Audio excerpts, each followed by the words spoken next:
Pink fly audio mania YouTube চ্যানেলে আপনাকে স্বাগত। বাংলার ভিন্ন স্বাদের গল্পের ডালি সাজিয়ে আমরা উপস্থিত হয়েছি আপনাদের মনোরঞ্জনের উদ্দেশ্যে। আমাদের এই উপস্থাপনা আপনাদের ভালো লেগে থাকলে দয়া করে সাবস্ক্রাইব করে আমাদের উৎসাহিত করবেন এবং আপনাদের মূল্যবান বক্তব্য কমেন্ট বক্সে জানাবেন। শুনতে থাকুন আজকের গল্প, সঞ্চারী ভট্টাচার্যের দুর্নিরোধ্য।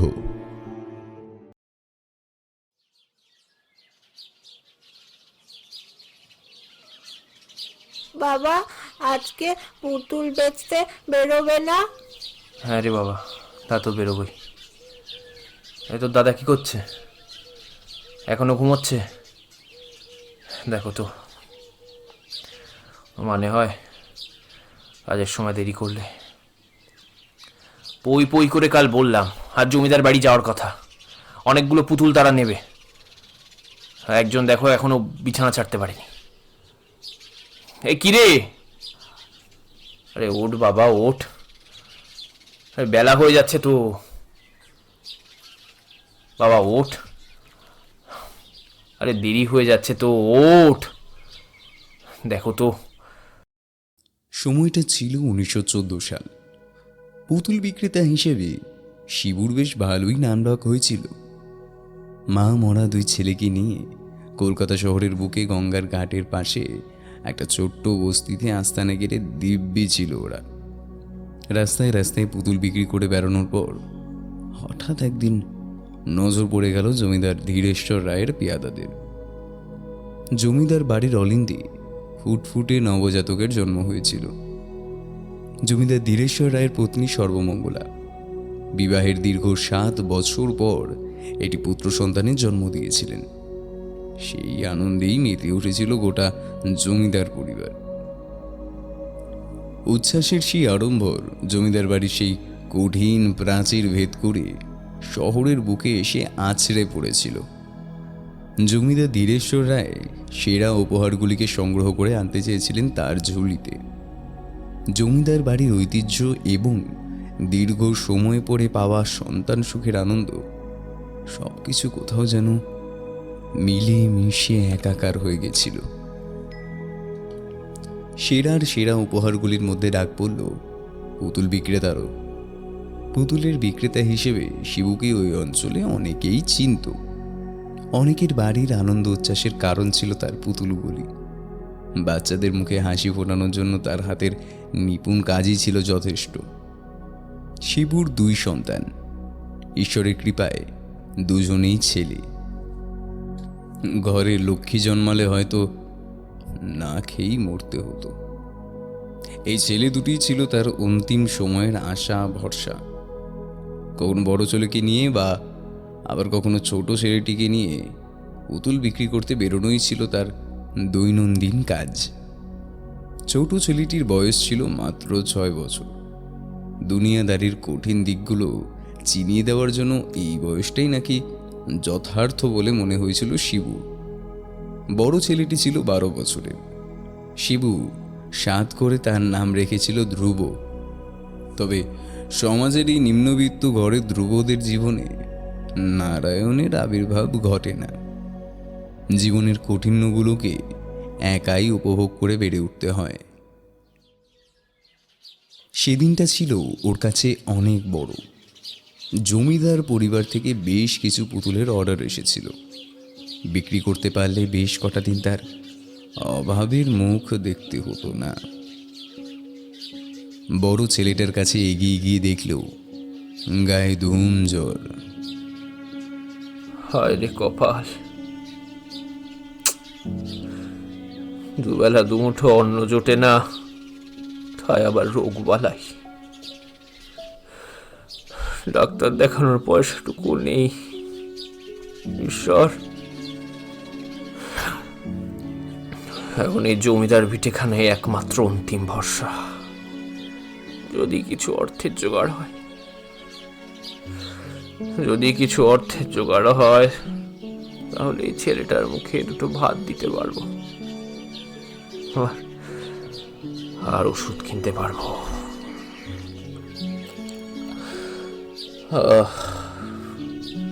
ধ্রুবর মাথায় হাত বুলিয়ে ছোট্ট ন্যাপাকে নিয়ে জমিদার বাড়ির উদ্দেশ্যে রওনা হয়ে যায় শিবু। নির্ঘণ্ট বেঁধে দেওয়া হয়েছিল। সময়ের কাজ সময় না হলে জমিদারবাবুর রাগ মাথায় স্পর্শ করতে পারে। কাজটা তো যাবেই, সঙ্গে আবার অর্ডারটাও। বাইরে বেরিয়ে দরজাটা ভেজিয়ে দেওয়ার সময় শিবু তার অসুস্থ ছেলের দিকে তাকিয়ে বলল, জানি না কেন আমার আমার মনটা বড্ড কু ডাকছে রে বাবা, বড্ড কু ডাকছে। কেন জানি না মনে হচ্ছে আর যদি তোকে দেখতে না পাই, বড্ড কু ডাকছে রে।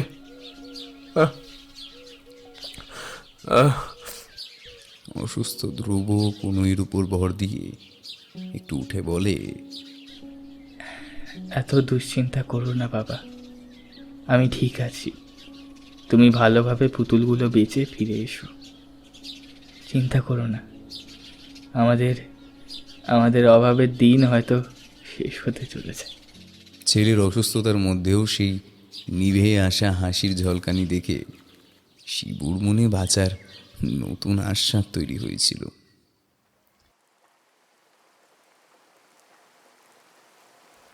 শ্রাবণ মাসের এক সকাল, ঝমঝম করে বৃষ্টি পড়ছিল। এক হাতে ন্যাপা আর অন্য হাতে পুতুলের ঝাঁপিটাকে মাথায় নিয়ে এগোতে থাকলো শিবু। ছাতাটা ফুটো হয়ে গেছিল, তাই বাড়িতেই ফেলে রেখে এসেছিল।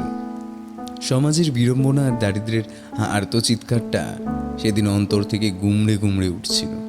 তবুও একটা ক্ষীণ আশা মনের সব দ্বন্দ্বকে দূরে সরিয়ে দিচ্ছিল। কটা পুতুল বিক্রি হয়ে গেলেই বহু দিনের ক্লান্তির ছাপটা হয়তো মুখ থেকে সরে যাবে। আশায় বুক বেঁধে এগোতে থাকলো শিবু।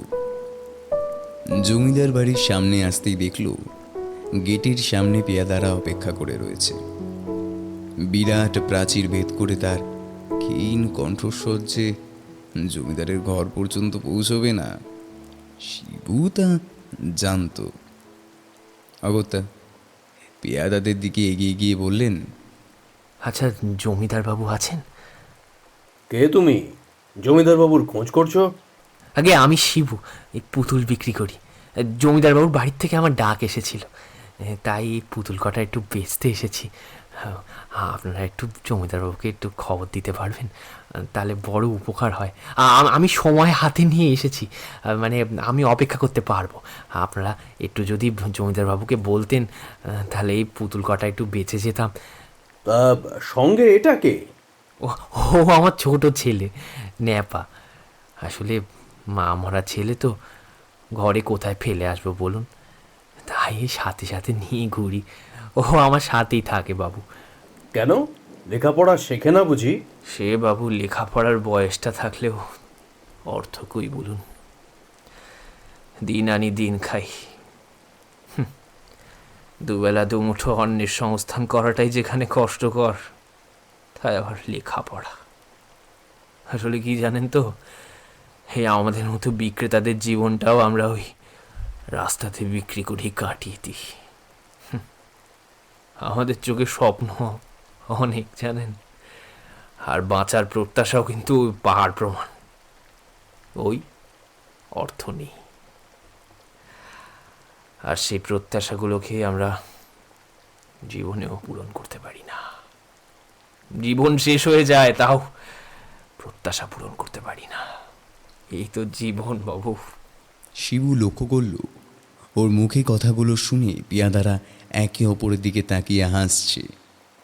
একজন আবার ইশারায় ব্যঙ্গের বাণী প্রয়োগ করে বলল, খেতে পায় না অথচ মুখের বুলি দেখো, শুনলে মনে হয় বিদ্যার জাহাজ এসে দাঁড়িয়েছে। শিবু সবটা শুনেও না শোনার ভান করে বলল, আগে সময় যে চলে যাচ্ছে বাবু, আমাদের দয়া করে একটু জমিদার বাবুর সঙ্গে দেখা করতে দিন। দয়া করে ভেতরে যেতে দিন বাবু। ওদের মধ্যে থেকে একজন এগিয়ে এসে বলল, না না, ওসব ভেতরে যাওয়াটা বা চলবে না। তুমি বরং তোমার পুতুলগুলো এখানেই রেখে যাও, আমরা জমিদার বাবুর কাছে পৌঁছে দেব। আর যাও যাও, এখন যাও দেখি, যত সব অসময় এসে জুটে যায়। শিবুর কাছে বড় লোকদের এই কথাগুলো নতুন কিছু ছিল না। হাতে অর্থ পাওয়া তো দূরের কথা, সামান্য সমীহুটুকুই জুটল না। মুখটা কালো করে শেষবারের মতো ওদের উদ্দেশ্যে বলল, আচ্ছা, আপনারা তো বললেন যে ওই জমিদার বাবুর কাছে এই পুতুলগুলো পৌঁছে দেবেন, তাই তো? কিন্তু আমি জিজ্ঞেস করছি কি, মানে আমার টাকাগুলো কবে নিতে আসবো, যদি একটু বলতেন, মানে একটু ভালো হতো আর কি। তুমি ভাই বড্ড প্রশ্ন করো। আগে পুতুলগুলো জমিদার বাবুর হাতে গিয়ে দিই, তারপর তো টাকার চিন্তা কথা নাকি? আগে থেকেই এত টাকা টাকা করো না তো। এক সপ্তাহ বাদে একবার ঘুরে যাও, অসুবিধা নেই। জমিদার বাবু ঠিক তোমার টাকা মিটিয়ে দেবেন। কিছুটা আশার আলো দেখতে পেয়ে শিবুর মনটা আনন্দে ভরে উঠল। জমিদারের অর্থের অভাব ছিল না, তাই ওর টাকাটাও যে মার যাবে না সেটাও জানতো। আচ্ছা আচ্ছা, বেশ বেশ, ঠিক ঠিক আছে, আপনাদের অশেষ ধন্যবাদ। হ্যাঁ, আমি তাহলে আজ আসি। ন্যাপাকে সঙ্গে নিয়ে সেদিন বাড়ির অভিমুখে যেতে লাগলো শিবু। বাড়িতে গিয়ে দেখল ধ্রুবর জ্বরটা তখনও কমেনি। শেষ সম্বল হিসেবে কিছু অর্থ সঞ্চয় করে রেখে দিয়েছিল শিবু, সেই দিয়েই জ্বরের ওষুধ কিনে নিয়ে এলো। এক সপ্তাহের মধ্যে ধ্রুব ধীরে ধীরে সুস্থ হয়ে উঠল। একদিন সকালে বাড়িতে যখন মনমরা হয়ে বসেছিল শিবু, হঠাৎ ধ্রুব গিয়ে বলল, বাবা, বাবা ভুলে গেলে আজকে তো তোমার জমিদার বাবুর বাড়িতে যাবার দিন। ওই পুতুলগুলোর টাকা আনতে যেতে হবে তো, সপ্তাহ তো পেরিয়ে যাচ্ছে। বিমর্ষ মুখে হঠাৎই আনন্দের ঢেউ খেলে গেল শিবুর। মনে পড়ল সব কথা। হ্যাঁ হ্যাঁ, তাই তো, তাই তো, আজকেই তো জমিদার বাবুর বাড়িতে যাওয়ার কথা। দেখ তো, ভাগ্যিস মনে করিয়েছিস, একদম ভুলে গিয়েছিলাম রে। যাই যাই, গিয়ে টাকাগুলো নিয়ে আসি। সত্যি রে, টাকাগুলো না পেলেই নয়, এরপর সংসারটা টানাই দুষ্কর হয়ে যাবে রে। দেখি, যাই দেখি জমিদার বাবু কি দেন। না, যাই, একদম ভুলে গিয়েছিলাম। ওহ, ও বাবা, বাবা আমি কি তোমার সাথে যাব বাবা? ছোট্ট ন্যাপা এগিয়ে এলো শিবুর দিকে। ওর আধো আধো কণ্ঠস্বরগুলো কানে যেতে শিবুর মনটা কেঁদে উঠল। হ্যাঁ রে, তোকে না নিয়ে কোথাও আমি যাই? বোকা ছেলে, যা যা, তৈরি হয়ে নে, যা, তুই আমার সাথেই যাবি, যা। জমিদার বাড়ির দিকে যেতে যেতে সেদিন ধ্রুবকে বাকি কথাগুলো বলে যেতে পারল না শিবু। ফিরতে দেরি হলে পাশের বাড়ির মাসির থেকে কিছু টাকা নিয়ে খাবার কিনে নিতে বলতে তাকে ভুলেই গেল। অনেকটা রাস্তা আসার পর শরীরটাও হঠাৎ খারাপ করল, মনটাও ভার হয়ে এসেছিল। এতদিন অনাহারে থাকা, তার উপর আবার অর্থের অভাব, সব মিলিয়ে মনটা আরও ভারাক্রান্ত হয়ে উঠেছিল। শান্ত শিবু সেদিন হয়ে উঠল বিধ্বংসী। ভাবল, জমিদার আজকে টাকা দিতে রাজি না হলে বলপূর্বক টাকা আদায় করেই ছাড়বে সে। তাতে যদি প্রাণও যায় তাও সই। কপালটা সেদিন সায় দিল না। বিটির দরজার কাছে গিয়ে উপস্থিত হতেই দেখল পেয়াদার মুখ ভার। আবার এসেছিস যে বড়? আগে বাবু, টাকা না নিয়ে আজ আমি ফিরতে পারবো না বাবু, প্রচুর দেনা হয়ে গেছে বাবু, দয়া করুন বাবু, দয়া করুন, জমিদার বাবুর সঙ্গে একটিবার দেখা করতে দিন বাবু, দেনা শোধ করতে হবে বাবু। আমি নিরুপায় বাবু, আমার টাকা নিতেই হবে বাবু আজ। পেয়াদাদের রাগের সীমা পারদ ছুল। শিবু আর ন্যাপাকে নিয়ে গেল জমিদার ধীরেশ্বরের সামনে। জমিদারের কাছে টাকা চাইতে তিনি আরও রেগে গেলেন। তোর পুতুলগুলো আমার বাড়ির চৌকাটে এসেছে, এটাই কি যথেষ্ট নয়? তারপরে তুই আবার কোন মুখে টাকা চাইতে এসেছিস? জমিদারের কথা শুনে সেদিন অবাক হয়ে গেল শিবু। সে জানে না পয়সা না নিয়ে ফিরলে কি হতে পারে। তাকে না খেয়ে মরতে হবে। ধৈর্যের বাঁধ ভেঙে যায় শিবুর। জমিদার বাবুর দিকে এগিয়ে গিয়ে আঙুল তুলে বলে ওঠে, এই আপনার মতো কিছু স্বেচ্ছাচারী জমিদারদের জন্যই আমাদের ভাত মারা যায়। হ্যাঁ, আমাদের মতো দুস্থ মানুষদের না খেতে পেয়ে মরতে হয়। আগে জানলে কখনো আপনার দ্বারস্থ হতাম না, কখনো না। ভগবান আপনাদের প্রচুর দিয়েছেন, প্রচুর দিয়েছেন, কিন্তু মন দেননি, মনুষ্যত্ব দিতে ভুলে গিয়েছেন। আপনারা ওই রাজ সিংহাসনে বসলেও না আপনাদের কোনো মন নেই, মানবিকতা নেই। ছি, ছি। শিবুর সত্য কথাগুলো সেদিন ওর জীবনের সবচেয়ে বড় বিপদের কারণ হয়ে দাঁড়াবে তা সে কোনো দিনও ভাবতে পারিনি। জমিদার এগিয়ে আসেন ওর দিকে। তুই তোর সীমার বাইরে বেরিয়েছিস শিবু, এর শাস্তি তুই পাবি। প্রাণ না থাকলে আমিও দেখে নেব তুই ব্যবসা কি করে করিস। জমিদারের হুকুম শুনে পেয়াদারা দলে দলে এগিয়ে আসতে থাকে শিবুর দিকে। চাবুকের ঘা একের পর এক পিঠের উপর পড়তে শুরু করে। ক্ষত বিক্ষত হতে থাকে শরীর দুটো। ন্যাপা আধমরা হয়ে পড়ে থাকে ভিটেতেই। এরপর তাদেরকে নিয়ে যাওয়া হয় গঙ্গার ঘাটে। সেদিনটা ছিল মেঘলা বিকেল। মেঘের গর্জন ওদের আর্তনাদকে ঢেকে দিয়েছিল। শিবুর ঝুলিতে সেদিন দুটো পুতুল ছিল। ভেবেছিল দোকানে গিয়ে কিছু টাকা তুলবে, সেগুলো আর হাতে পেল না। তার আগেই চোখটা বুজে এলো। পেয়াদারা শরীর দুটোকে নিয়ে গঙ্গার জলে ভাসিয়ে দিল। স্রোতের টানে জলসমুদ্রে কোথায় যেন তলিয়ে গেল শরীর দুটো। নিশ্চিহ্ন হয়ে গেল শিবু আর ন্যাপা। নদীর ঘাটে পড়ে রইল ওর ঝাঁপিটা। পেয়াদাগুলো ঝাঁপিটাকে ঘাটের পাশে রেখে চলে গেল। ঝমঝম করে বৃষ্টি শুরু হলো। কাদার দাপটে পুতুলগুলোর রঙিন শরীর দুটো কালো হয়ে গেল। প্রকৃতির করুণ পরিহাসের এক মায়াবী কান্না গিয়ে উঠেছিল পরিবেশটা, কিন্তু শোনার কেউ ছিল না। শিবুর আত্মা বারবার ফিরে আসার আকাঙ্ক্ষায় ছিল মগ্ন। কেউ জানত না একের পর এক বিভীষিকা নেমে আসবে শহরের বুকে। সেদিন রাতটা কাবার হয়ে গেল নিঃশব্দে। জমিদারের ভিটেতে সবকিছু স্বাভাবিক দেখানোর প্রয়াস শুরু হলো। খবরটা ভিটের গর্ভেই কবরস্থ করে দেওয়া হলো। নদীর ঘাটে পড়ে থাকা পুতুলগুলোর ভবিষ্যৎ নিয়ে চিন্তা করা ছেড়ে দিল কলকাতা শহর। ধ্রুব সারা রাত শহরের এধার থেকে ওধার ঘুরে বেড়াতে লাগলো। নিখোঁজ বাবা আর ভাইয়ের খোঁজে 3 দিন শহরের রাস্তায় এইভাবেই অতিবাহিত হয়ে গেল। জমিদার বাড়ির পেয়াদারা বলেছিল, ওদের কেটে নদীর জলে ভাসিয়ে দিয়েছি, মুখ খুললে তোর ওই একই পরিণতি হবে। হঠাৎ মনে হলো গঙ্গার ঘাটে দেখা উচিত। পেয়াদা তো মিথ্যে কথাও বলতে পারে। বুকের শেষ আশাটুকু নিয়ে গঙ্গার ঘাটের দিকে এগোতে লাগলো ধ্রুব। পরনে ছেঁড়া জামা আর পাঞ্জাবি। 3 দিন পথে ঘাটে ঘুরেছে, তেমন খাবারও জোটেনি। তবুও মনের শেষ ইচ্ছেটা বারবার নিজের কাছেই ব্যক্ত করতে লাগলো ধ্রুব।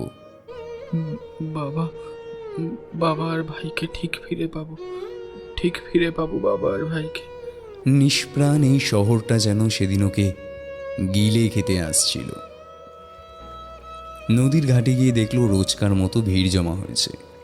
কাতারে কাতারে মানুষ গঙ্গা স্নান করতে এসেছে। পাশেই ছোট শিবকালী মন্দিরটা। শিবু এখানে প্রায় দিনই ওদের 2 ভাইকে নিয়ে আসতো মায়ের দর্শন করার জন্য। সেদিন সবকিছুই ছিল না শুধু শিবু আর তার ভালোবাসার অস্তিত্বটা। সারাটা দিন এভাবেই অতিবাহিত হয়ে গেল। ধ্রুব কোথাও খুঁজে পেল না ওদের। নদীর ঘাটে বসে কাঁদতে শুরু করলো। ঈশ্বরের কাছে নিপীড়িত কণ্ঠে বারবার জিজ্ঞেস করছিল, কি পাপ করেছি আমরা? গরিব বাবা, কি পাপ? এত গরিব তো প্রত্যেক দিন তোমার দ্বারে আসে, তোমার দর্শন করে যায়, প্রত্যেকদিন তুমি তোমার শুভ দৃষ্টি দিয়ে তাদের সমস্ত পাপ ধুয়ে মুছে সেগুলোকে পুণ্যে পরিবর্তন করো। শুধুমাত্র শুধুমাত্র আমাদের বেলাতেই এরকম অবিচার কেন? জমাট বাঁধা কান্নাগুলো বুকের মধ্যে তীরের মতো বিদ্ধে লাগলো, কিন্তু শোনার জন্য কেউ উপস্থিত ছিল না। ঘাট ক্রমে ফাঁকা হয়ে গেল। পরন্ত সূর্যের রশ্মি এসে পড়ল গঙ্গার জলের উপরে। কি অপূর্ব সেই দৃশ্য! কিন্তু ধ্রুবর ভারাক্রান্ত মন সেই সৌন্দর্যকে উপভোগ করার অবস্থায় ছিল না। কালের আগ্রাসী দ্বন্দ্বকে সেই মুহূর্তে বুঝে নেওয়া তার ক্ষুদ্র মস্তিষ্কের পক্ষে সম্ভব হলো না। সময় যে অন্য কিছুই লিখে রেখেছিল তার জন্য। সন্ধ্যের কালিমা মনের দুঃখগুলোকে কিছুটা মিটিয়ে দিল। বাড়ির দিকে ফিরতে হবে। নিজের মনকে আশ্বস্ত করে বাড়ির উদ্দেশ্যে রওনা দেবে। এমন সময়ে ওর নজর গেল ঘাটির পাশে পড়ে থাকা একটি ঝাঁপির দিকে। ঝাঁপিটা ওর খুব চেনা লাগলো। বাবার ঝাঁপি না? ওই তো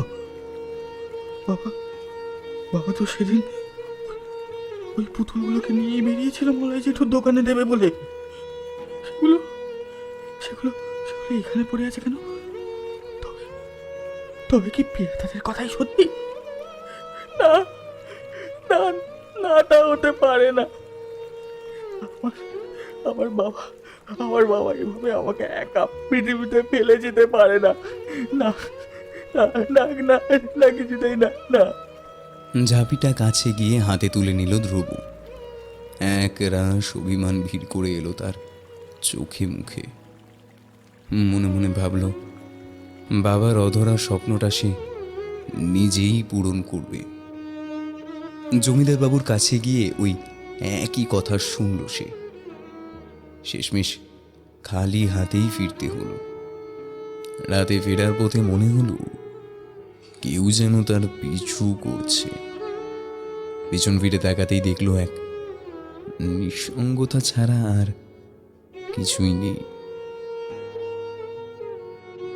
বিষয়টা মনের ভুল ভেবে সেদিন উড়িয়ে দিল ধ্রুব। ঘরে এক ফোঁটা আনাজ ছিল না। হঠাৎ পুতুলগুলোর দিকে চোখ পড়তেই মনে হলো মলয় জেঠুর দোকানে বিক্রি করে বেশ কিছু অর্থ সংগ্রহ হতে পারে। দোকানে গিয়ে দুটো পুতুল বিক্রি করে দিল ধ্রুব। সেদিন ভাগ্যলক্ষ্মী সদয় হলো ঠিকই, তবে শহরের বুকে বাসা বাঁধল এক নতুন অভিশাপ। বাড়িতে এসে খাওয়া দাওয়া করে শুয়ে পড়ল ধ্রুব। পরের দিন সকালবেলা ওর বাড়ির সামনে বেশ কিছু মানুষের ভিড় জমায়েত হলো। বস্তির মানুষজন ওই অবস্থা দেখে সেদিন সকলে অবাক হয়ে গেছিল। দারোগা এসে ঘরের মধ্যে থেকে ওর মৃতদেহটিকে বার করে নিয়ে যাচ্ছিলেন। চোখ দুটি ছিল খোলা, অথচ শরীরে প্রাণ ছিল না। কিভাবে তার এই রহস্যময় মৃত্যু ঘটল তার উত্তর পুলিশ দিতে পারল না। এমন অবাস্তব ঘটনাগুলির উপর ভিত্তি করেই শুরু হলো নতুন ইতিহাস রচনা।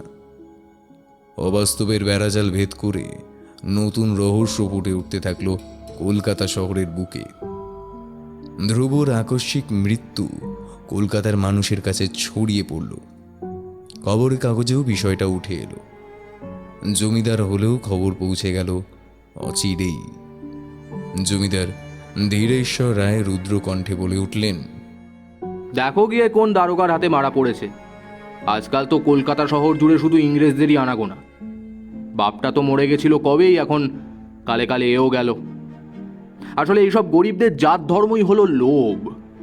লোভের বশবর্তী হয়েই ওদের এই অবস্থা।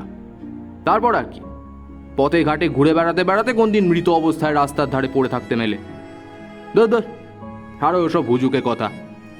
অপরাধবোধ মনের মধ্যে কুড়ে কুড়ে খেলেও সেদিন ওই কাগজটা জানলা দিয়ে গলিয়ে ডাস্টবিনে ছুঁড়ে ফেলে দিলেন জমিদার বাবু। এরপর প্রায় 2 মাস এইভাবেই অতিবাহিত হয়ে গেল। হঠাৎ কলকাতা শহরে ঘুরতে শুরু করলো এক ভয়ঙ্কর অভিশাপের বীজ। অনাবশ্যক মৃত্যু আকর্ষণ করতে লাগলো শহরের বহু মানুষকে। দারোগারা এর কোনো কারণ খুঁজে বার করতে পারলেন না। শেষ পর্যন্ত অনেক খোঁজাখুঁজি করে রসদ মিলল মলয় জেঠুর দোকানে। সদল বলে গিয়ে উপস্থিত হলেন তারা। শহরের বুকে তখন 6 জোড়া খুন হয়ে গেছে। প্রত্যেকের মৃতদেহর পাশেই 2টি পুতুলকে পাওয়া যেত। অনেক খোঁজাখুঁজির পর জানতে পারা গেল পুতুল বিক্রেতার নাম। তিনিই প্রথম এই 2টি পুতুল বিক্রি করেছিলেন এক বনেদি বাড়ির লোককে। উনি তার বাচ্চার জন্য পুতুলটি ক্রয় করেছিলেন সেই দোকান থেকেই। তারপরের দিনই তাদের পরিবারের সকলকে মৃত অবস্থায় পাওয়া গেছিল। সারা শরীরে ছিল চাবুকের দাগ। দম বন্ধ করে তাদের মেরে ফেলা হয়েছিল, অথচ শরীরের মধ্যে কোনো প্রমাণের ছাপ স্পষ্ট নয়। এমন ঘটনা শহরে আরও 6টি বাড়িতে একইভাবে ঘটেছিল। রসদ বলতে পাওয়া গেছিল শুধু 2 জোড়া পুতুল। অনেক খোঁজাখুঁজির পর দারোগারা হদিশ পেলেন ওই দোকানির।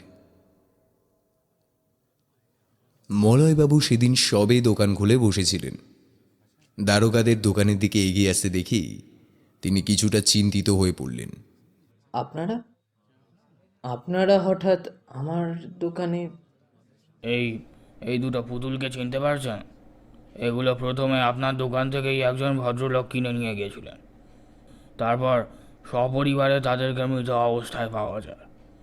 এরপর অনেকগুলো দোকানেই এই পুতুল হাত বদল হয়েছে, কিন্তু যারা যারা মারা গেছেন তাদের প্রত্যেকের পাশেই এই পুতুলটি পড়ে থাকতে দেখা গেছে। আমরা সব দোকানেই খোঁজ খবর নিয়েছি, কিন্তু কারোর কাছ থেকে তেমন কোনো উল্লেখযোগ্য প্রমাণ আবিষ্কার করতে পারিনি। আপনি হলেন সেই ব্যক্তি যিনি প্রথম এই পুতুলটিকে কারোর কাছে বিক্রি করেছিলেন। আপনাকে এই পুতুলটি কে দিয়েছিল সেটা বলতে পারবেন? মলয়বাবু খুব চিন্তিত হয়ে পড়লেন। খুনের সাথে পুতুলের কি আবার কোনো সম্পর্ক থাকতে পারে নাকি? চিন্তা করবেন না মশাই, আগে আমাদের সত্যি কথাগুলো বলুন, না হলে কিন্তু আপনাকে আমরা অ্যারেস্ট করতে বাধ্য হব। দারোগার কথাগুলো শুনে প্রচণ্ড ভয় পেয়ে গেলেন মলয়বাবু। প্রাণ বাঁচানোর তাগিদে শেষ পর্যন্ত মুখ খুলতে বাধ্য হলেন। আগে আগে আগে আগে বলছি বাবু, বলছি। ওই পাশেই একটা বস্তি আছে, ওইখানে একজন পুতুল বিক্রেতা থাকতেন, নাম ছিল শিবু। ওর পুতুলের এই এলাকায় বেশ ভালোই গুরুত্ব ছিল। কিছুদিনের জন্য অবস্থা ফিরলেও তারপর আর পুতুলগুলো কিছুতেই বিক্রি করতে পারছিল না। অনেকবার আমার কাছে বেচার চেষ্টা করেছে, কিন্তু প্রথম দিকে আমি নিইনি। তারপরে হঠাৎ একদিন অদ্ভুতভাবে গায়েব হয়ে গেল। একদিন দেখলাম ওর বড় ছেলে ধ্রুব আমার দোকানে এসে 2টো পুতুল দিয়ে গেল। পুতুলগুলো দেখতে ছিল ভীষণ সুন্দর, কিন্তু কাদা মাখা। নতুন অবস্থায় ছিল বলে আমি নোংরা পরিষ্কার করে নিয়ে কোনো রকমে পুতুলগুলো এক ধনী ব্যক্তি দেখে বিক্রি করে দিই।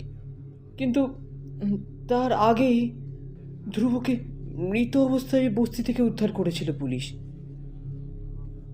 আমিও জানি না এই সকল মৃত্যুর পেছনে ঠিক কার হাত রয়েছে।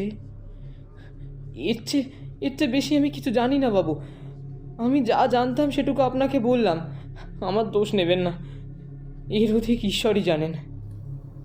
দারোগা বাবু বললেন, ঠিক আছে ঠিক আছে, আমরা চোখ দেখেই বুঝতে পারি কে মিথ্যে বলছে আর কে সত্যি। দারোগা চলে যাওয়ার সময় হঠাৎ মলয়বাবু বলে উঠলেন, ভূত প্রেতে বিশ্বাস আছে? অনেক সময় যা চোখে দেখা যায় না তাই কিন্তু সত্যি হয় বাবু। দারোগা রেগে মেগে অস্থির হয়ে বললেন, বাড়তি কথা বললে তোমার দোকান একেবারে সিল করে দেবো বলে দিলাম। তুমি কি বলতে চাইছো? কারো আত্মা ঢুকে গেছিল ওই পুতুলগুলোর মধ্যে, হ্যাঁ? আর তারাই এসব করে বেড়াচ্ছে। মলয়বাবু কিছুটা সামলে নিয়ে বললেন, না না, মানে বলা যায় না দারোগাবাবু, হয়তো আপনি যা ভাবছেন তাই সত্যি হতে পারে। দারোগা মলয়বাবুর কথায় গুরুত্ব না দিয়ে ফিরে গেলেন। দারোগা নিজের বাড়িতেই পুতুল দুটোকে রেখে দিলেন। তোরা তোরা আমার কাছেই থাক। যতদিন না পর্যন্ত এই রহস্যের সমাধান করতে পারছি ততদিন এটাই হোক তোদের আস্তানা। পুতুল নাকি আবার ভূত হতে পারে। দারোগার বিশ্বাস টলমল করে উঠল যেদিন ঘটল সবচেয়ে বড় দুর্ঘটনাটি। জমিদার ধীরেশ্বরের লাশ মিলল জমিদার বাড়িতে। লাশ অনুসন্ধান করতে গিয়ে তার পাশে ওই দুটি পুতুলকেই পড়ে থাকতে দেখা গেল। অবাক হয়ে গেলেন দারোগাবাবু। এমন এমন কি করে সম্ভব? আমি তো পুতুল দুটিকে আমার কাছে রেখেছিলাম। তাহলে তাহলে তারা এখানে আসতে পারে কি করে? বিশ্বাস আর অবিশ্বাসের ভিড়ে কোথাও যেন হারিয়ে যেতে বসেছিল কলকাতাবাসীর মন। ইংরেজ আমলের সেই ধুদ্ধুমার ঐতিহ্যকে স্পর্শ করেছিল অলৌকিকতা আর কুসংস্কার, যার কোনো সমীকরণ ছিল না। পুতুলগুলিকে বাড়িতে এনে রাখা সত্ত্বেও একের পর এক দুর্ঘটনা ঘটেই চলল। রাতের আধারে পুতুল কি কখনো হেঁটে যেতে পারে? সে তো জড় বস্তু। চিন্তার পারদ বেড়েই চলল। কলকাতার সব মহলেই ত্রাস ছড়িয়ে পড়ল। ঘটনার বাস্তবতার চেয়ে অধিক ছিল এর মধ্যে লুকিয়ে থাকা সত্যের অনুসন্ধান। কোনো উপায় না দেখে শেষ পর্যন্ত দারোগাবাবু ঠিক করলেন পুতুল দুটোকে পুড়িয়ে ফেলার। একদিন রাতে সবার অলক্ষ্যে তিনি নিজেই নিজের বাড়িতে পুতুল দুটির গায়ে আগুন ধরিয়ে দিতে উদ্যত হলেন। দেশলাই কাঠি ধরাতে ধরাতে বললেন, দেখি দেখি আজ তোরা কি করিস। এই কাজটা আমার অনেক দিন আগেই করা উচিত ছিল, তাহলে হয়তো বিষয়টা এত দূর করাতো না। আমি কোনো ভূতে বিশ্বাস করি না। এর পেছনে নিশ্চয়ই কোনো রহস্য লুকিয়ে আছে। তবে তবে তোদের অস্তিত্ব না থাকলে সেই রহস্য আপনিই ধামাচাপা পড়ে যাবে। কাঠিটা দাউ দাউ করে জ্বলে উঠতেই হঠাৎ এক ঠান্ডা হাওয়ার স্পর্শ অনুভব করল দারোগা। সামনে রাখা পুতুলগুলো এখন মানুষের আকার নিয়েছে। তাদের সারা গায়ে রক্ত ঝরছে। তাজা রক্ত ললাটে চেপে বসে রয়েছে। ক্ষতবিক্ষত শরীর নিয়ে তারা এগিয়ে আসতে লাগলো দারোগার দিকে। কি দেখছি আমি? না না, এমনটা কিছুতেই হতে পারে না। না না না না না না, এগুলো এগুলো এগুলো সত্যি হতে পারে না। না, কে ওখানে? কে? দারোগার কণ্ঠস্বর ভয়ের অন্তরালে চাপা পড়ে যেতে থাকলো। আগ্রাসী এক মৃত্যু এক পা করে ধাবিত হয়ে আসতে লাগলো তার দিকে। দুটো শীর্ণকায় দেহ দুটি আলোর সম্মুখে আসতেই চমকে উঠল দারোগা। আমি শিবু গো বাবু, আমি শিবু। এই তোমাদের মতো কিছু মানুষের ঔদ্ধত্যের পরিণাম আমি। হ্যাঁ, এভাবে বিশ্বাস আর অবিশ্বাসের খেলায় সেদিন আমাকেও শেষ হয়ে যেতে হয়েছিল। মৃত্যুর আগ্রাসী মনোভাব নিয়ে কেউ সেদিন আমায় শেষ করে দিয়েছিল। বাঁচতে দেয়নি বাবু, বাঁচতে দেয়নি। কিন্তু মৃত্যুর অভিলাষে দগ্ধ হয়ে যেতে হয়েছিল আমাকে, আমার ছোট্ট ছেলেটাকে। বাঁচার ইচ্ছে, আকাঙ্ক্ষা, অভিলাষ সব ছিল। কেউ বাঁচতে দেয়নি বাবু, কেউ বাঁচতে দেয়নি। তাই এই মৃত্যুযজ্ঞ যে আর থামবে না বাবু। এই মৃত্যুযজ্ঞ আর থামার নয়। শহরের এই কুহেলিকা ভেদ করতে, আমাদের রহস্য ভেদ করতে সবাই চাইবে, নানাভাবে চেষ্টা করবে, কিন্তু কেউ তার নাগাল পাবে না। এমনকি তুমিও না বাবু, তুমিও না। দারোগা লক্ষ্য করতে থাকলো দুটো হাত এগিয়ে আসছে তার দিকে। গলাটা টিপে ধরলো তার। শ্বাসরুদ্ধ হয়ে আসতে লাগলো। বাঁচাও বাঁচাও আমাকে, বাঁচাও, কে কোথায় আছো, বাঁচাও বাঁচাও আমাকে, বাঁচাও বাঁচাও। পাগলের মতো চিৎকার করতে থাকলো দারোগা বাবু। এমন আর্তনাদ সেদিন আমরাও করেছিলাম বাবু, কেউ শোনেনি। বাঁচাও বাঁচাও, কেউ আসেনি বাঁচাতে, কেউ না। জীবনের মায়া শুধু তোমাদেরই থাকে, হ্যাঁ শুধু তোমাদেরই থাকে। আমরা তো মানুষই না। কিন্তু বাবু, মৃত্যু যন্ত্রণা সবারই সমান। কেউ এটা বোঝে না, কেউ বোঝে না। মুক্তি নেই, মুক্তি নেই। এই যন্ত্রণা থেকে কারোর মুক্তি নেই, তোমাদের কারো মুক্তি নেই। কেউ মুক্তি পাবে না, কেউ না, কেউ না। অমনীষার কালো ঘন অন্ধকারে হৃদয় স্পর্শ করে তার করুণ আর্তনাদ বিঁধে গেল শহরের বুকে। কিন্তু কেউ শুনতে পেল না সেই অস্থির যন্ত্রণার শেষ শব্দগুলিকে। দেহটা নেতিয়ে পড়ল। পরের দিন সকালে দারোগা বাবুর মৃতদেহের পাশে পড়ে থাকতে দেখা গেল ওই দুটি পুতুলকে। কিন্তু এর রহস্য ভেদ করা কারো পক্ষেই সম্ভব হলো না। শরীরে কোনো ছাপ পাওয়া গেল না। পুলিশের গাড়ি দারোগা বাবুর দেহটিকে তুলে নিয়ে যাওয়ার সময় পথের ধারে একটি ঝোপের পাশে পুতুল দুটোকে ফেলে দিয়ে চলে গেল। সেই পথেই যাচ্ছিল এক ব্যবসায়ী। পুতুলগুলোর লালিত্য দেখে অবাক হয়ে গেল সে। ঝোপের মধ্যে পড়ে থাকা নোংরা আবর্জনার সিক্ত কোনো জিনিস কি এতটা উজ্জ্বল, এতটা জীবন্ত হতে পারে? লোকটি হাতে তুলে নিল পুতুল দুটিকে। বাহ, ভালোই হলো। আজকে একজন বায়না করেছিল, তাহলে আর অন্য দোকানে যেতে হবে না। রাস্তার মধ্যে এত সুন্দর দুটো পুতুল হাতে পেয়ে গেলাম, এবার এই লোকটাকে গিয়ে বেচে দেব। মৃত্যুর লেলিহান শিখা আবার জ্বলে উঠল, স্পর্শ করল আকাশকে। এই অশনি অভিলাষের শেষ কোথায় ছিল তা কারো জানা ছিল না।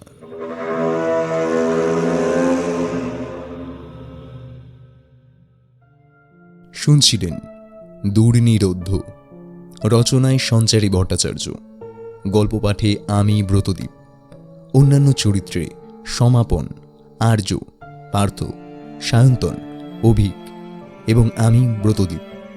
শব্দ সংযোজক ও আবহ সৃষ্টিতে দা কণ্ঠ। সমগ্র পরিকল্পনায় সাতকাহন ও পিঙ্ক ফ্লাই প্রোডাকশন। গল্পটি ভালো লাগলে লাইক, কমেন্ট, শেয়ার করে দেবেন। তাহলে আজকের মতো এই পর্যন্তই। দেখা হচ্ছে আগামী এপিসোডে। ভালো থাকবেন। শুভরাত্রি।